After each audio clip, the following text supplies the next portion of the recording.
Fidel Castro could legitimately be regarded as either a hero or as a tyrant, or as both at the same time. In 1959, Fidel Castro rose to power in Cuba. Commander Castro, why are you leading a revolution? He has been one of the most controversial figures in the world ever since. It is not the same to fight for liberty as to fight against it. A political thorn in the side of the United States. Our sympathy goes out to the people of Cuba, now suffering under the yoke of a dictator. This is Castro's story, told through media reports. Fidel Castro, face the nation. Rare images. I have to be careful. And recordings. And it is not an easy job to come here and to speak with you, a reporter of the United States. Fidel Castro believed the CIA had been involved in a series of plots on his life. Some of this material has never been broadcast. Some of it has not been seen in decades. You believe that the democratic man ought to be afraid of any idea? Dr. Castro, you are a lawyer, and I'm afraid I will have to act as a judge. We would like you to answer our questions. There are theories that you held President Kennedy responsible and that you were involved in his assassination. Did you have anything to do with it? What kind of government would you establish? Would you be president? We'll establish a real, representative, and democratic government.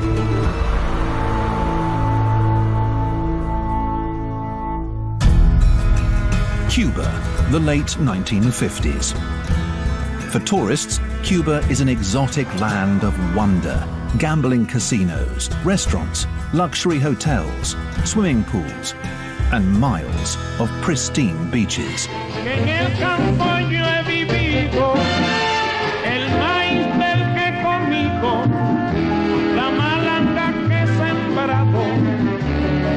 Just 90 miles from the United States, Cuba is a playground for Americans. But for many Cubans in the country's interior, poverty runs rampant. Much of the blame can be laid at the feet of one man, Cuba's president, Fulgencio Batista, former army sergeant, former general, holds the reins of power as backed by the army and by those who favor government by a strongman.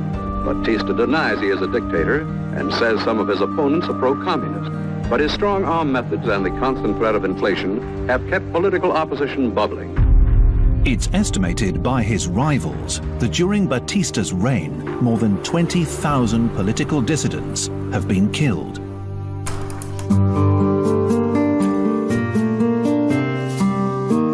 The mountains of eastern Cuba. A small group of revolutionaries engage Batista's troops in a guerrilla war. Their goal, to get rid of Batista. Their leader is a charismatic Cuban who says he will fight to the death to liberate the people of Cuba. His name is Fidel Castro. This is Dr. Fidel Castro, 31, holder of 4 university degrees. We finally get our news cameras into Castro's headquarters. Castro's top lieutenants are Argentinian-born Che Guevara and his brother Raúl Castro, an avowed communist. Era precisamente porque el gobierno norteamericano que estaba facilitando el equipo bélico que estaba empleando el dictador Batista. Commander Castro, why are you leading a revolution? I am leading a revolution because the legal government of my country was overthrown by the army led by Batista. 82 days before a general election in which the people of Cuba was going to elect its own government. And instead of that, General Batista established a bloody tyranny. For finishing that tyranny and for re-establishing a legal government in my country, we are fighting now. Fidel Castro is the son of a Cuban sugar farmer and comes from an upper-middle-class background. He is one of 7 children. Castro attends a Jesuit boarding school and earns a law degree from the University of Havana. He becomes emboldened by nationalistic philosophies. In 1953, he helps organize the unsuccessful raid on the Moncada barracks. During the attack, nearly all of the rebels are killed. Castro is jailed by Batista for 2 years, but then released.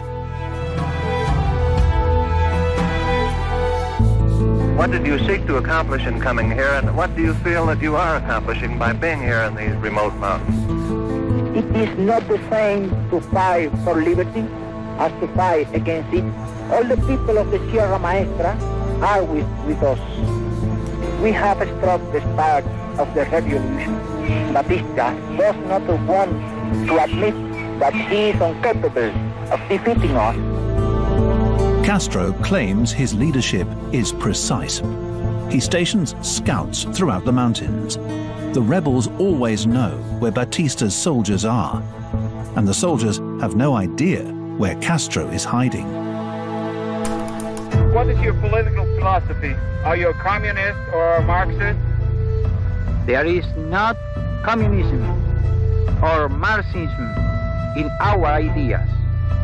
Our political philosophy is representative democracy and social justice in a well-planned economy.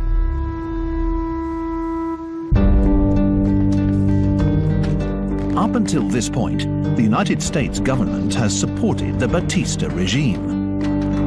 But with world attention now focused on Batista's strong-armed rule, the United States begins to withdraw its support. It will not back Batista or Castro's revolutionaries. The United States has embargoed arms for both sides. Occasional shipments are smuggled through from rebel sympathizers. It is an unequal battle of idealists against tough professional forces. Says Castro, if I lose, I'll start over again.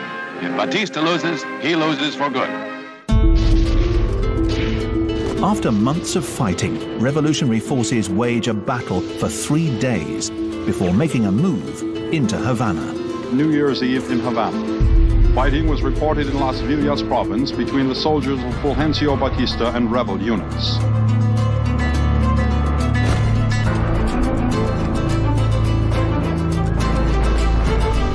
A few hours later, 4 a.m. Havana time, New Year's morning, a phone call. And the report Fulgencio Batista and his coterie had fled in surrender. From his stronghold in the wild Sierra Maestra Mountains, Cuba's Fidel Castro emerged triumphant after 2 years of guerrilla warfare against the Batista regime. The revolution that began with Castro a fugitive, practically alone, landing with 82 followers, to be nearly wiped out by government forces, ended with the flight of dictator Fulgencio Batista and the entry into Havana of rebel forces to be acclaimed by the city. In his lifetime, the bearded cigar-smoking idealist has become a legend. For most Cubans, this is the first glimpse of the man whose name became a byword during 25 months of guerrilla fighting. It's a simple matter to know when a revolution has begun. It's not so easy to know when a revolution has ended. This has been and is the revolution of Fidel Castro. The Cuban people admire Castro because his rise to power is not from a military coup d'etat, but a popular revolution. Castro is a dynamic speaker. He's persuasive and filled with fire. He's abundantly endowed with the high confidence and the humility of a biblical prophet. Fidel Castro with the dogs of peace sitting on his shoulders as he surveys the crowd that is tonight celebrating Cuba Libre. Fidel Castro, face the nation. In the early hours of yesterday morning, this was the scene in a studio of television station CMQ in Havana, Cuba. Dr. Castro, could you tell us what your opinion is of United States policy during this period of your revolution? Do you want I tell you the truth? That's all we want. Do you see those Sherman tanks? Do you see those airplanes? Do you see those big guns of 500 pounds? They were sold by government of the United States to Batista. Castro has other things to complain about. Those he feels betrayed the country. Cuba's war crime trials are about to begin.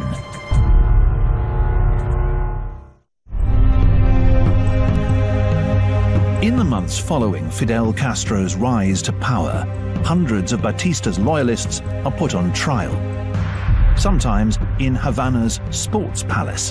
Batista aide Major Sosa Blanco, charged with 200 murders, faces a military tribunal. 3 judges still wearing the revolutionaries' jungle battle dress. Says Blanco of the crowd, "I am in a Roman Colosseum. 45 witnesses come forward to tell of acts of brutality and murder. Men, women, and children testify. The decision is death." Nearly 500 of Batista loyalists are found guilty. They are executed by a firing squad.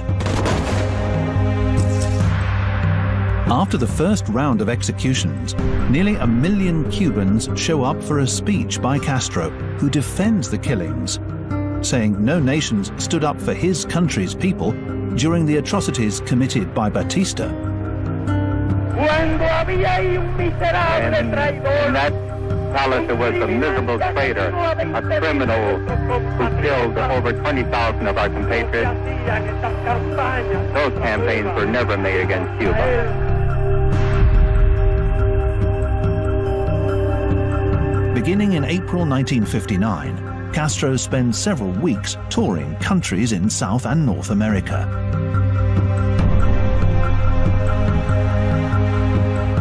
Huge crowds turn out to see Castro, who has become a symbol of revolution. His reputation soars as a populist leader.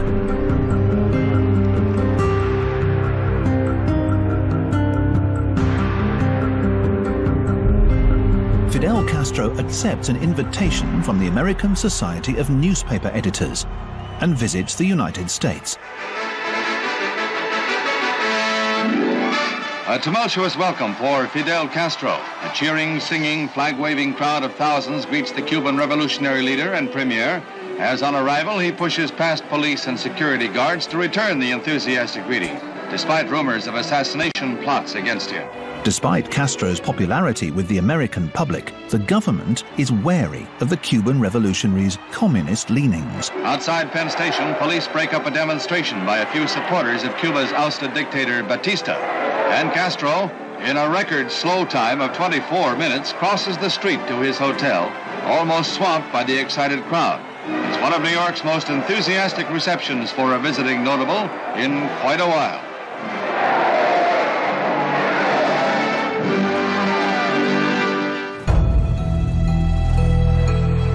I came here because I was invited for the editors. What happened is that here you in the United States are accustomed to see government coming from for money.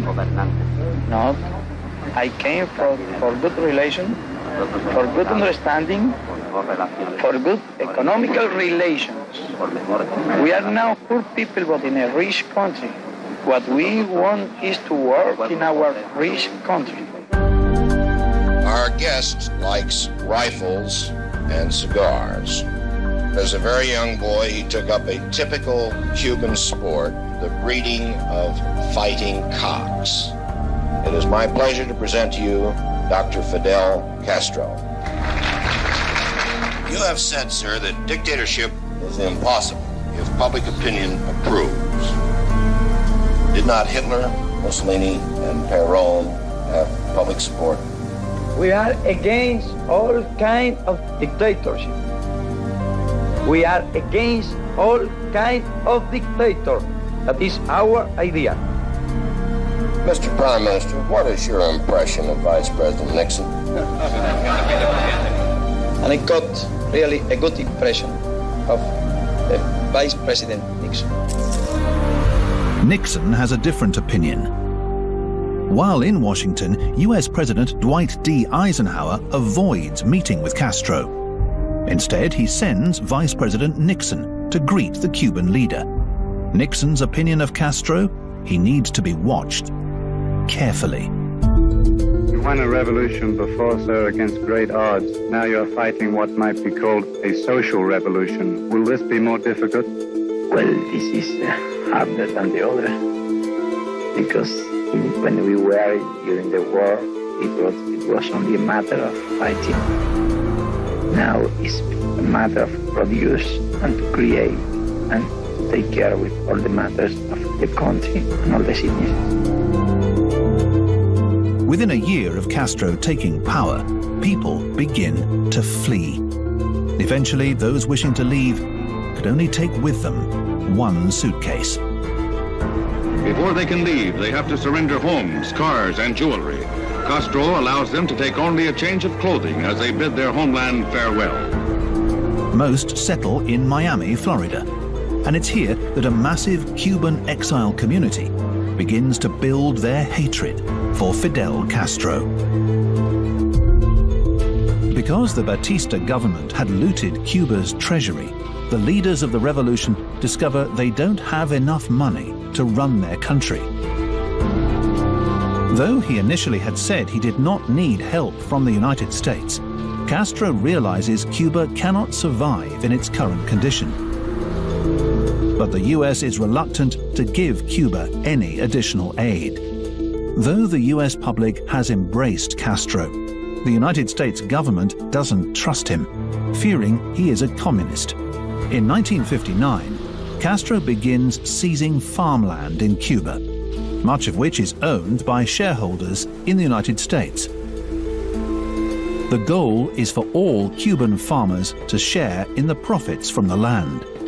At the same time, Cuba begins accepting aid from the Soviet Union, further stoking the fires of the Cold War between the Soviets and the United States. In January 1960, the Soviet Deputy Premier, Anastas Mikoyan, came to Havana. The stage had been set for him. Mikoyan opened a Russian trade fair. He discussed deals with Cuba. By the time he had put this hat on his head, he had the Cuban economy in his pocket. After a months-long power struggle, Castro takes over all US companies in Cuba. Tanto quedan nacionalizadas todas las empresas de la compañía eléctrica, todas las empresas de la compañía de teléfono, todos los bienes, por supuesto, y empresas de la Texaco y de la ESO. Y además, los 36 centrales azucareros que tenían.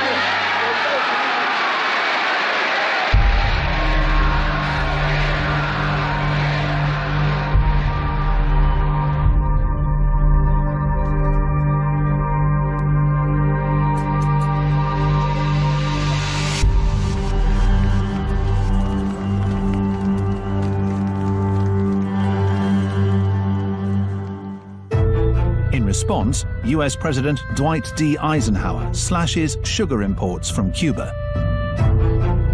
Once again, the Soviet Union agrees to help by purchasing Cuban sugar originally destined for the US. Sugar by the trainload, the main crop and the main bone of contention with the USA. Many communist bloc countries have promised to take Cuban sugar in exchange for the things Castro needs.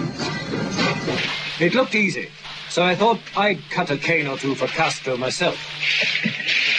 You hold that, just like that, just there. Let me have a... Cut it that way. Oh, made it in one. Can I have that for a moment? You know, this could cost me my American visa. After months of Castro seizing American businesses, the United States enacts a trade embargo against Cuba. There is a limit to what the United States in self-respect can endure. That limit has now been reached. Our sympathy goes out to the people of Cuba, now suffering under the yoke of a dictator. Secretly, the United States looks for a way to remove Castro from power. But the US does not want its own troops invading Cuba. Instead, President John F. Kennedy agrees to have US military advisors train Cuban exiles willing to fight. Their goal, to invade Cuba and remove Castro from power. The attack will begin in a cove on the island's south side, called the Bay of Pigs. This is an NBC special news report. Cuba tonight is an island in revolt. Against the revolutionary forces of Prime Minister Fidel Castro, another revolt has begun, and Castro's strange and wild career may be approaching an end. It is advisable to say maybe, because everything will depend on whether the people of Cuba and the army are loyal to Castro. The assault has begun on the dictatorship of Fidel Castro. Landings were effected by rebels at several places on the Cuban coast, and the rebellion against the red-tinged dictator was on. The invading troops receive no support from the people of Cuba, dooming hopes that the exiles can win through a popular uprising.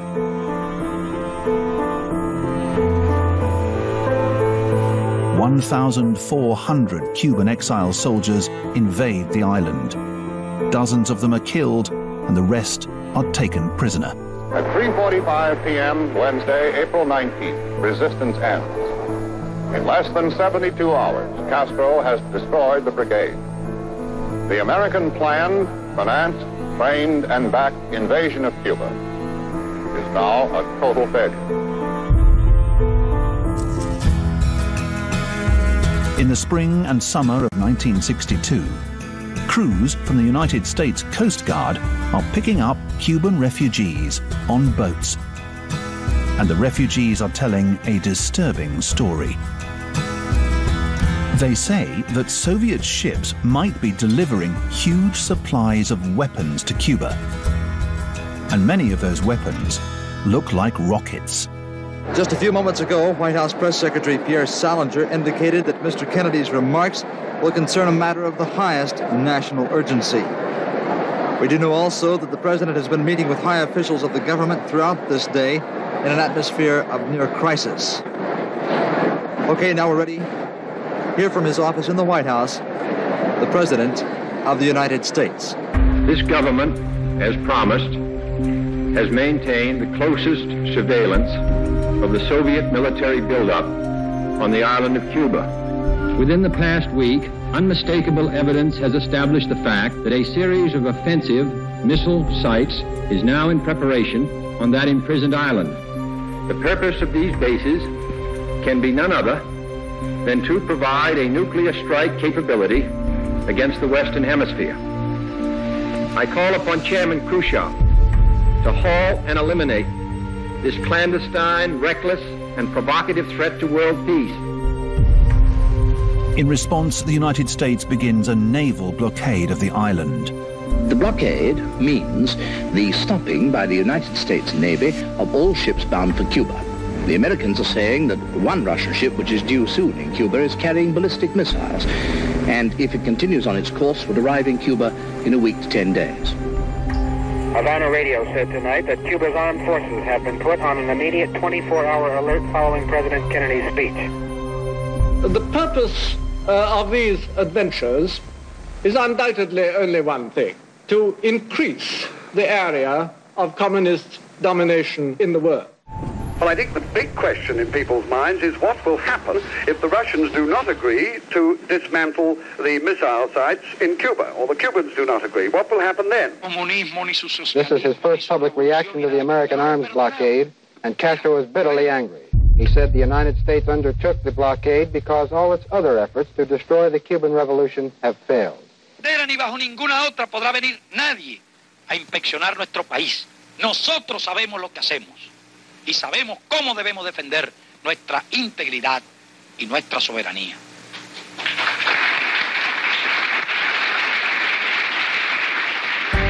Y nuestra, de todos, de los revolucionarios, de los patriotas, será la misma suerte, y de todos será la victoria. Patria o muerte, venceremos. The Americans regard this as a kind of purely American problem, and yet one false step now could bring the world to the brink of nuclear war. Can you, in a nutshell, say what you think are Russia's motives in doing what appears to be an act of complicated provocation? It's a move in a chess game. I think they hope to get a queen for a bishop, and perhaps they may. What they're trying to do, they've been pressing the point about the American and other Western bases pointing at the Soviet Union. I think they've made a strong debating point for themselves. I hope that's all they have made.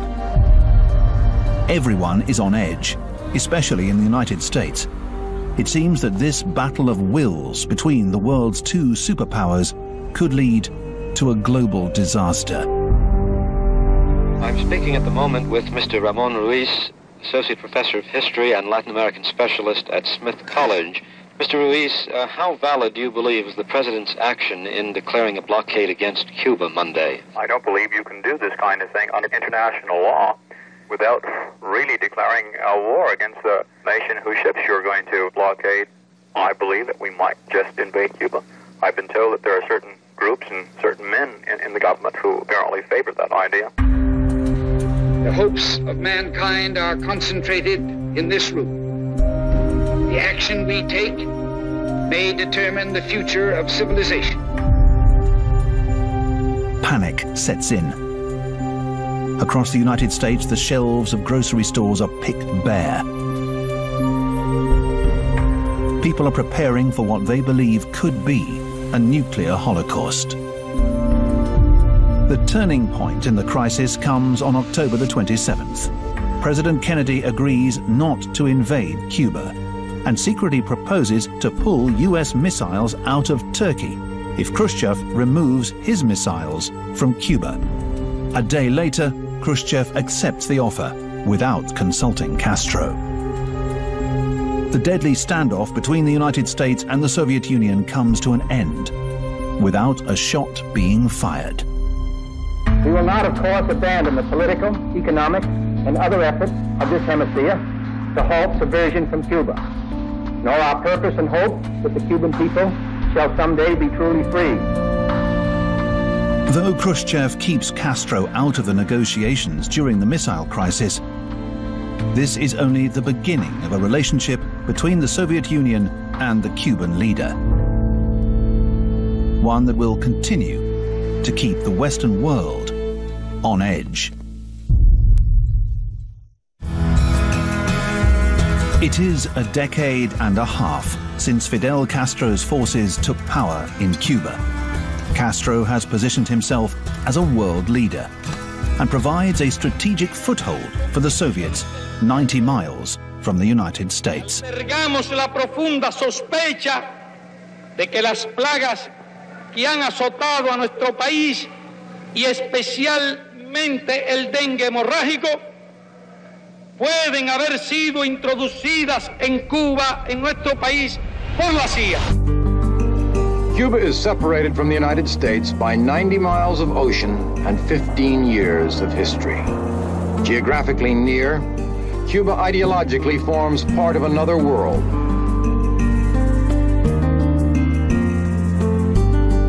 Fidel Castro is its one familiar figure, dynamic, eloquent, authoritarian. He's a man who could legitimately be regarded as either a hero or as a tyrant, or as both at the same time. In order to sustain his economy in the 1970s, Castro accepts billions of dollars in aid from the Soviet Union. The money is used to upgrade Cuban factories and industries. It had been 2 years since our last visit to Cuba. What we found new were a marginal increase in the living standard, with signs that this might get better still, a growing reliance on the Soviet Union as a model in all things economic. What we didn't find were any indication of a relaxation ideologically. This regime is based on mass mobilization and thought control. Outside the framework of Marxism-Leninism, freedom of thought just doesn't exist. It's an unwanted relic of the past.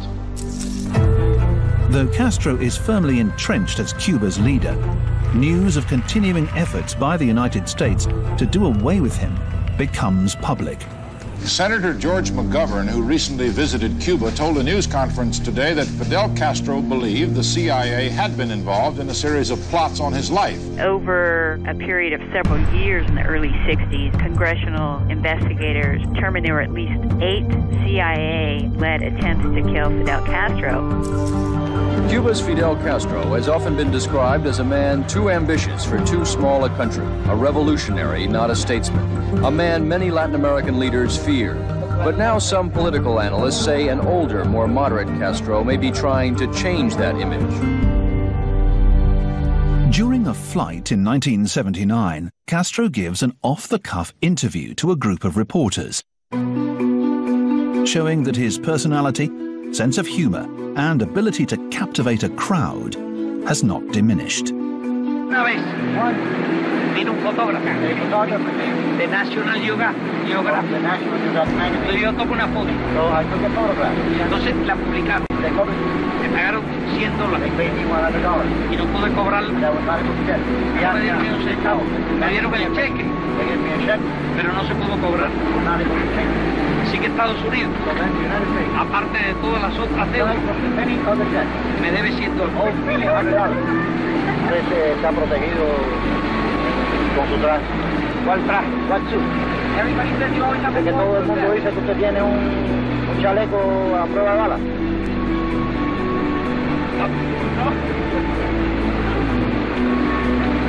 Voy a desembarcar así en Nueva York. I will land in New York like this. Tengo un chaleco moral. I have a moral one. A moral vest. Es fuerte. It's strong. Ese me ha protegido siempre. That one has protected me always. In 1980, as a way of relieving massive political unrest in his country, Castro allows Cubans who wish to leave Cuba to do just that. Weary of Castro's economic and political repression, tens of thousands of Cubans flee to the United States. This action is called the Mariel Boat Lift. Some 2 miles off the coast of Cuba, this is what you see. A single-file procession of boats extending for miles on their way to the port of Mariel. These are the people the Castro government has called worms, bums, prostitutes, and parasites. What they do seem to be is a very happy people, happy to be leaving the country of their birth for a new start in the United States. Es revolucionario quien no tenga sangre revolucionaria, quien no tenga una mente que se adapte a la idea de una revolución, quien no tenga un corazón que se adapte al esfuerzo y al heroísmo de una revolución. No los queremos, no los necesitamos. Within months, as many as 125,000 Cubans emigrate to the United States. It's at this point the two governments mutually end the Mariel Boat Lift.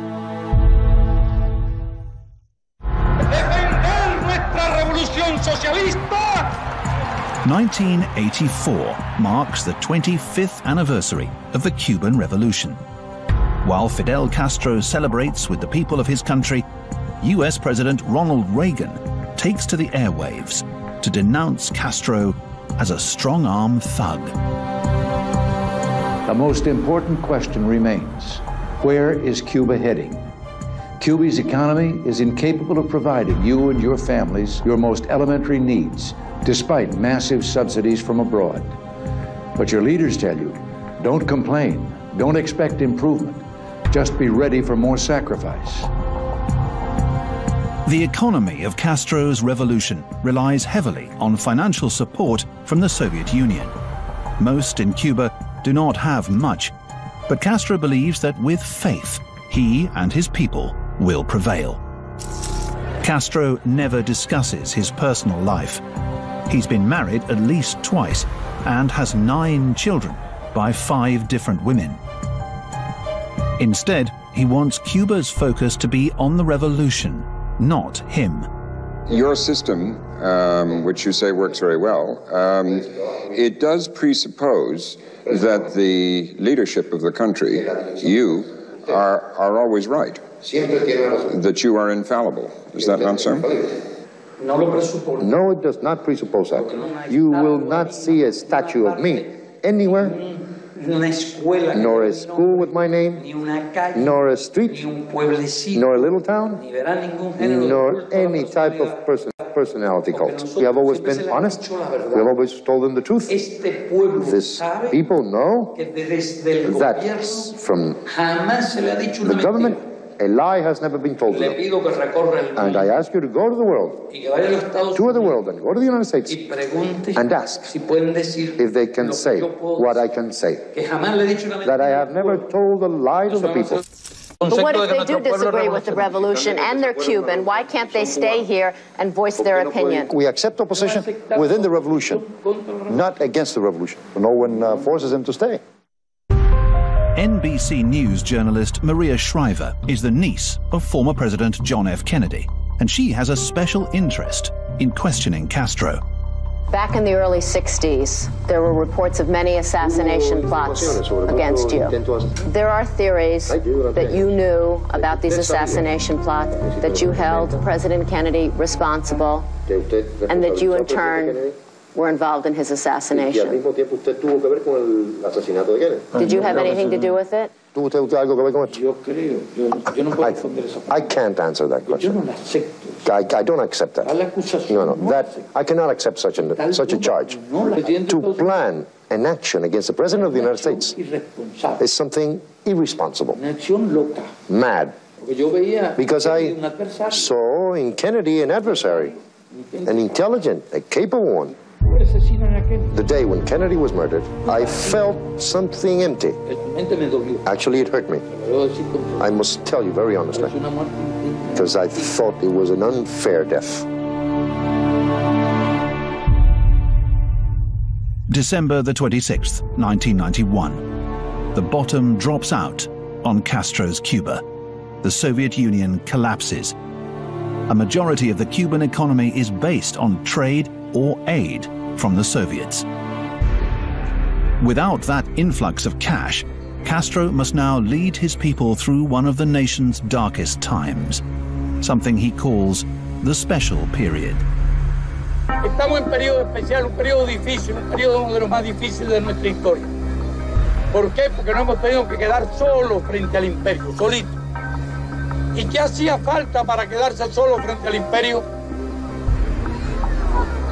Hacía falta unidad, pero hacía falta valor, hacía falta patriotismo, habría falta espíritu revolucionario. Un pueblo débil, un pueblo blandengue, un pueblo cobarde, se rinde y vuelve a la esclavitud.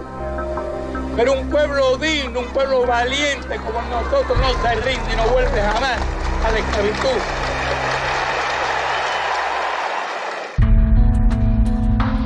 Castro visits New York for the 50th anniversary of the United Nations. One of his stops is at the New York Times. Yo creo todo lo que dice el periódico. I believe everything that your newspaper writes. Menos cuando... excepto cuando hablan mal de nosotros. Except when you speak ill about us. I interviewed you first in 1960 when you were here, Mr. President. And what happened? What happened to democracy? What happened to free elections? We discovered other formulas of democracy. And we discovered different formulas, a more honest formula to have the people participate. We discovered that it was better than the Americans. What? Despite Castro's ability to charm critics, the United States refuses to back down on its embargo, meaning Castro's Cuba continues its long, downward economic spiral.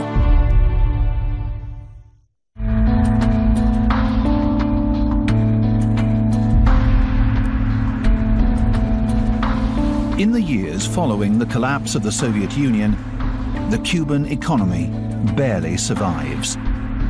Critics charge that Cuban President Fidel Castro maintains his power by increasing repression of his own people. Today, there is only one nation in our hemisphere that is not a democracy. Only one. President George W. Bush calls for free elections in Cuba as a way to ease the United States embargo, which has been in place for more than 41 years. There's only one national leader whose position of power owes more to bullets than ballots. Fidel Castro has a chance to escape this lonely and stagnant isolation. If he accepts our offer, he can bring help to his people and hope to our relations.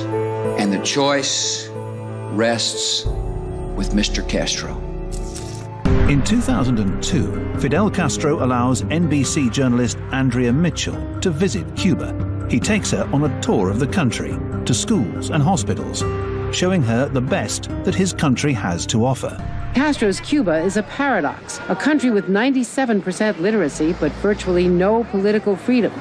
Universal free health care, but an average income of less than $200 a year.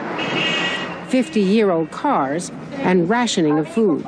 Obvious economic failings, but a leader determined to resist change.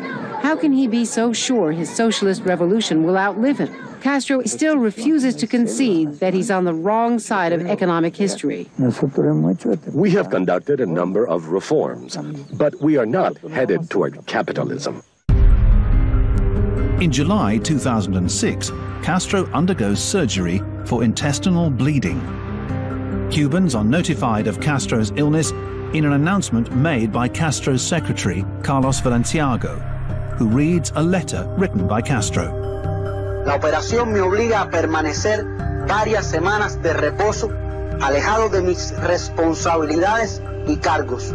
Como nuestro país se encuentra amenazado en circunstancias como esta por el gobierno de los Estados Unidos, he tomado la siguiente decisión. Delego, con carácter provisional, mis funciones como primer secretario en el segundo secretario, compañero Raúl Castro Ruz. 2 years later, in 2008, Castro officially steps down, handing over his country's presidency to his brother, Raúl. Raúl Castro Ruz.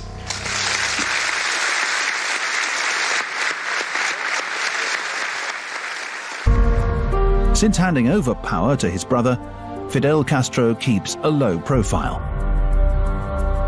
In 2009, he is unable to attend celebrations for the 50th anniversary of the revolution.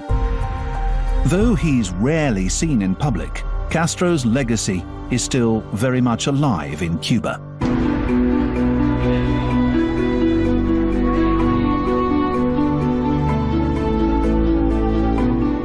For those who believe in Castro's revolution, he will always be the father of the nation.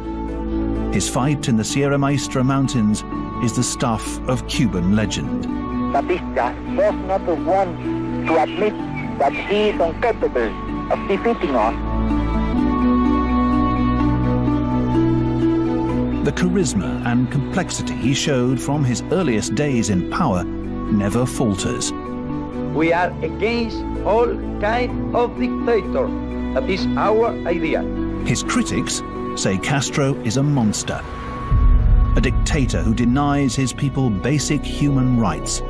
We will establish a real, representative and democratic government.